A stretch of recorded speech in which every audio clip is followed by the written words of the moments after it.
ഇനി നിന്റെ ദേശത്തെ സാഹസവും നിന്റെ അതിരിനകത്ത് ശൂന്യവും നാശവും കേൾക്കില്ല. നിന്റെ മതിലുകൾക്ക് രക്ഷ എന്നും നിന്റെ വാതിലുകൾക്ക് സ്തുതി എന്നും നീ പറയും. യെശയ്യാവ് 60:18. ദൈവത്തിന്റെ ഈ വാഗ്ദാനം ഓരോ വിശ്വാസിയുടെയും ജീവിതത്തെ ഉയർപ്പിക്കുന്ന ശക്തിയുള്ള ഒരു വചനമാണ്. നമ്മുടെ ജീവിതത്തിന്റെ അതിർത്തികൾ അഥവാ കുടുംബം, മനസ്സ്, ആത്മാവ്, ബന്ധങ്ങൾ, ഭാവി ഇവയെല്ലാം ദൈവത്തിന്റെ സംരക്ഷണത്തിലും കരുതലിലും അടങ്ങി നിൽക്കുമെന്ന് ഇവിടെ ദൈവം ഉറപ്പു നൽകുന്നു. ദൈവമില്ലാതെ ജീവിക്കുമ്പോൾ നമുക്ക് അനുഭവപ്പെടുന്ന ശക്തമായ 2 യാഥാർത്ഥ്യങ്ങളാണ് ശൂന്യതയും നാശവും. ക്രിസ്തുവിലുള്ള ജീവിതം ശൂന്യതയ്ക്ക് പകരം പൂർണ്ണതയും നാശത്തിന് പകരം പുതുജീവനും നൽകുന്നു. നമ്മുടെ ജീവിതത്തിൽ എന്തെല്ലാം നമ്മെ ശൂന്യമാക്കാൻ ശ്രമിച്ചിട്ടുണ്ട്? നിരാശ, ബന്ധങ്ങളിൽ നിന്നുള്ള വേദന, കഴിഞ്ഞ കാലങ്ങളിലെ പിഴവുകൾ, ആളുകളുടെ വാക്കുകൾ.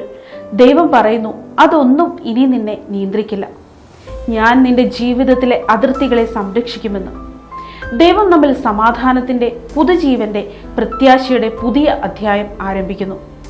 നമുക്ക് പറയാം ദൈവത്തോട്, കർത്താവേ, എൻ്റെ ജീവിതത്തിലെ ശൂന്യതകളും തകർച്ചകളും നീ പുതുക്കി എന്നെ ഉയർപ്പിക്കണമേ. എൻ്റെ ഹൃദയം, കുടുംബം, ഭാവി, എൻ്റെ അതിർത്തികൾ എല്ലാം നീ സംരക്ഷിക്കണമേ എന്ന് നമുക്ക് പ്രാർത്ഥിക്കാം. ദൈവം എല്ലാവരെയും അനുഗ്രഹിക്കട്ടെ.